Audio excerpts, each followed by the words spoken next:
so I don't know how to operate it. I just asked you to press the button. And anyway, the survey fieldwork was done from June 15 to 2021. The sample size is larger than our regular quarterly survey. We had a sample of 2,800, which allowed us to cover more cities and municipalities in the country. Let me begin, however, before I go to the slides. In the welcome remarks, former Secretary of Foreign Affairs, Secretary Gonzalo mentioned the need for us to take note of the country's action in asserting our sovereignty in the West Philippine Sea. Acting Chief Justice Carpio also posed a challenge of increasing public awareness and knowledge about our sovereign rights.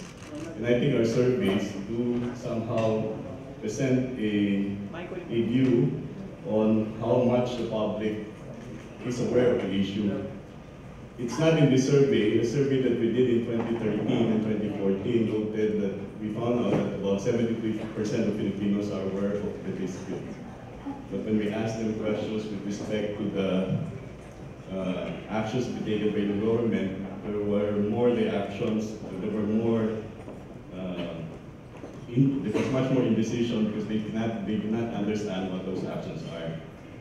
Let me now begin. Press the button. I'll go from the general slides first. The first slide here that you see is our general question. This is not the stat-based specific question. In all of our surveys, we ask Filipinos a question. We present them a list of 15 issues and we ask them, among the following issues, to identify 3 issues which the administration, in this case the administration President Duterte, must act on immediately. Respondents are asked to select as many as 3 issues as I mentioned, and the aggregate figures are shown in this chart. As the chart will show, the top 4 issues are economic or material welfare issues. The primary issue is inflation. In relation to the defense of the country's territorial integrity, only 8% of the respondents felt the need or the urgent need for the Duterte administration to respond to this concern. Next slide, please. In spite,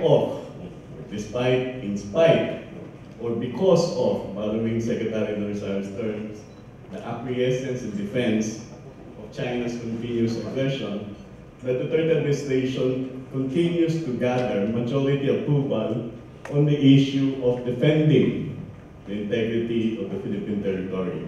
You see here that the approval ratings in March was 67, there's a slight decline to 62 in the June survey. This approval remains at 10%, and indecision is expressed by almost 3 out of 10 Filipinos. Next slide. Let me now go to the more specific questions. In the June 15 to 21 survey, we asked Filipinos whether they agree or disagree with the specific statement that is shown in this slide, that the Duterte administration should assert our right and protect our territorial sovereignty in the West Philippine Sea, as stipulated in the 2016 decision of the Permanent Court of Arbitration. There's an agreement among the significant majority, we have 73%. There's less of an agreement among Visayans, 63%. And there's higher disagreement among Visayans and Mindanaoans at 15 and 13%. In the December 2016 survey, we also asked the same question. The level of agreement then was 84%. So this is a slightly lower level of agreement, but still it's a significant majority. Hopefully the Duterte administration will heed this specific opinion. Next slide, please. The second question we asked was whether, in their opinion, what specific course of action should the Duterte administration take regarding the reported continued Chinese militarization, which was shown earlier in the presentation of Gregory Polling, in our territories in the West Philippine Sea.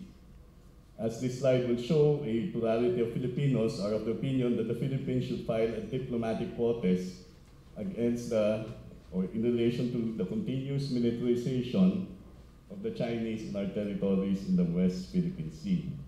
1 of 5 Filipinos believe that the country should strengthen its military alliance with our traditional security partners.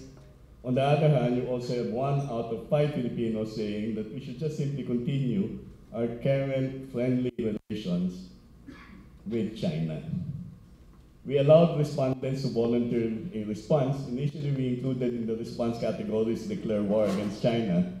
Eventually, the proportion of those who volunteered that response is only 0.3. How I wish that Duterte would have gone to one of those islands on a jet ski. Last slide, please. The final question that we asked is to ask respondents, elicit from respondents, their view as to which country or organization should they trust the most. We only allowed them to select as many as 3 countries or organizations. And the slide will show a significant majority choosing the United States, that's 74%, as the first mentioned, 39%, and as others mentioned, 37%. And then you have the other traditional security partners, Japan and Australia, who are economic partners, and almost an equal proportion identified the Association of Southeast Asian Nations and the United Nations. As a summary, so that we don't postpone the lunch.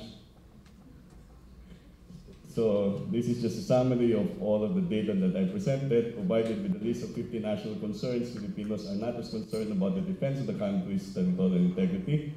There's a need really to have more of the videos of the fishermen in one of our islands. Television is a very valuable medium, and I think the TV report should really cover more of this abusive and bullying behavior on the part of the Chinese. Second, the administration, despite its lack of interest in pursuing the Permanent Court of Arbitration decision, obtains majority approval in their performance vis-a-vis defending the country's territory. A significant majority believe that Duterte should assert our sovereignty. Plurality believe that we should file a diplomatic protest, and the US, Japan, Australia, ASEAN, and the UN are trusted by a plurality to a significant majority of Filipinos. Maraming salamat po.